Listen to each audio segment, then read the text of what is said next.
And I'm disappointed in President Putin because I thought we would have had a deal 2 months ago, but it doesn't seem to get there. So based on that, we're going to be doing secondary tariffs if we don't have a deal in 50 days. Baru-baru ini, atau tepatnya pada 14 Juli 2025, Presiden Amerika Donald Trump mengumumkan ultimatum 50 hari kepada Rusia. Ia mengatakan, jika perang di Ukraina tak berhenti, maka akan diberlakukan tarif sekunder hingga 100% bagi negara mitra dagang Rusia. Trump mengaku kecewa pada Putin, yang tak segera menghentikan serangannya ke Ukraina. Dan untuk bisa menghentikan Rusia melakukan agresi, Trump pun kini menargetkan negara-negara lain yang berdagang dengan Rusia. Dalam hal ini, Amerika Serikat menyerang China, India, dan negara-negara lain yang jadi mitra Rusia. Menariknya, banyak pakar menilai jika itu saja yang jadi ancaman Trump, itu akan sia-sia. Kenapa? Berikut ulasan di balik serangan Trump yang dinilai tak akan berarti untuk Vladimir Putin.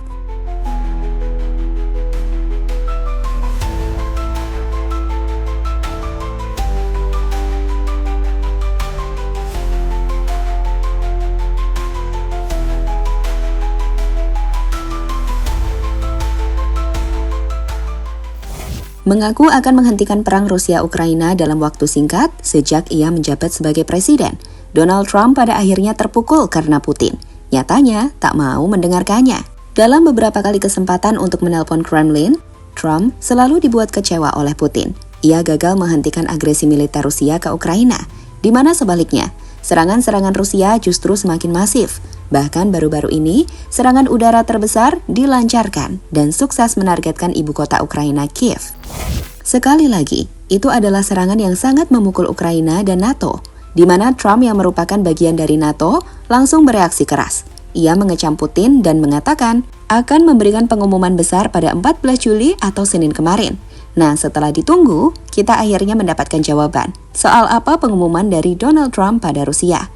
Di mana di sini, Trump yang tak senang dengan keputusan Putin akan memberikan sanksi sekunder, termasuk memberikan sanksi kepada negara mitra Rusia 100 tarif. And I'm disappointed in President Putin because I thought we would have had a deal 2 months ago, but it doesn't seem to get there.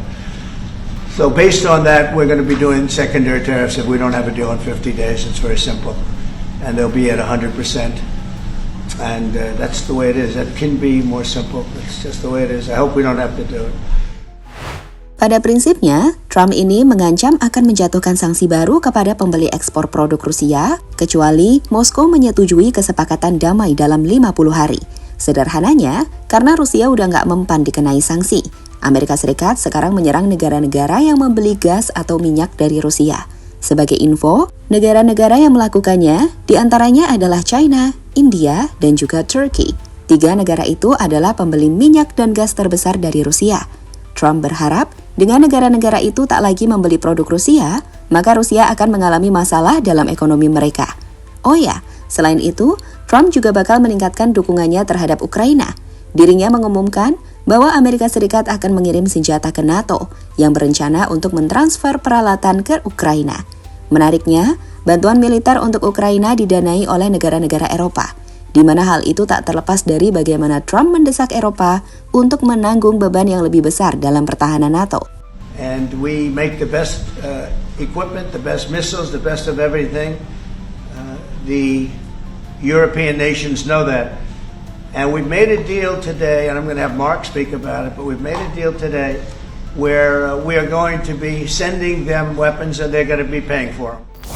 Di sisi lain, terkait pertahanan yang akan dibayar NATO sendiri mengatakan jika itu logis. This is really big. You called me on Thursday that you had taken a decision. And the decision is that you want Ukraine what it needs to have to maintain, to be able to defend itself against Russia, but you do want Europeans to pay for it, which is totally logical. Menurut laporan, Trump menjanjikan pengiriman beberapa baterai sistem Patriot ke Ukraina melalui kesepakatan NATO. Diperkirakan ada 17 baterai siap dikirim dari stok Eropa. Selain baterai, paket ini juga mencakup rudal Patriot atau PAC-2, PAC-3 sebagai bagian dari sistem udara. Di mana sumber dari Axios menyebut, rencana tersebut juga meliputi rudal jarak jauh yang mampu menjangkau dalam wilayah Rusia. Kemungkinan rudal tambahan atau varian Patriot dengan jangkauan lebih luas. Di sisi lain, mendengar pada akhirnya Amerika Serikat mengirimkan senjata dan mendukung mereka, Zelensky pun mengucapkan terima kasih atas keputusan dari Trump. Meskipun sebenarnya kita tahu Trump punya kepentingan di sini. Ia nggak akan membantu cuma-cuma. Ми говорили продуктивно. Я вдячний президенту Трампу за готовність підтримувати захист життів наших людей. Ця війна, вона триває тільки через Росію. Serangan sekunder tarif Trump tak akan berdampak. Saat Trump mengatakan akan memberikan pengumuman besar pada Senin 14 Juli, banyak pakar menunggu-nunggu apa langkah besar yang akan diambil Trump. Tapi saat Trump akhirnya mengumumkan tarif sekunder, termasuk ke negara-negara yang mengimpor barang Rusia, banyak yang menilai ini tak akan berarti. Analisis dari State.com bahkan menilai jika pengumuman Trump ini adalah kabar baik bagi Putin. Dijelaskan, awalnya para investor di bursa Moskow memperkirakan Trump akan mengambil tindakan lebih keras daripada yang dilakukannya.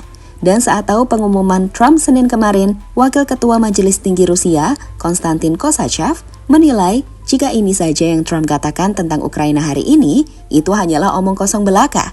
Ini sama sekali tidak mempengaruhi suasana hati kami.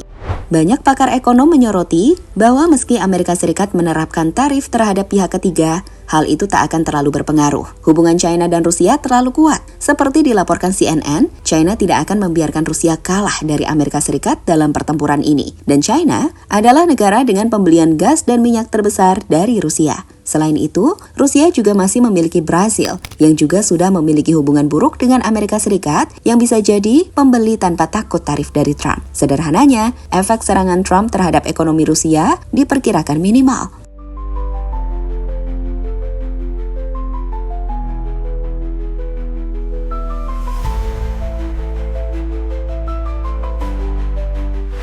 Rusia percaya diri.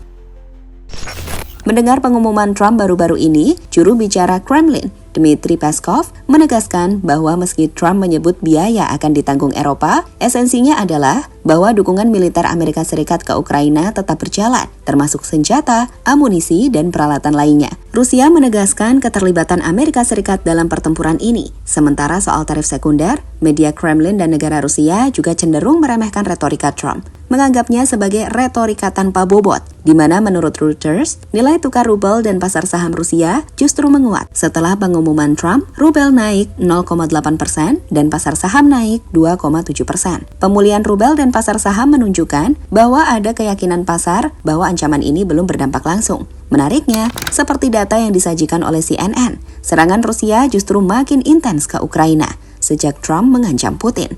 Ini menggambarkan jika Rusia nampak percaya diri dengan kemampuan mereka meski Amerika Serikat mendukung Ukraina.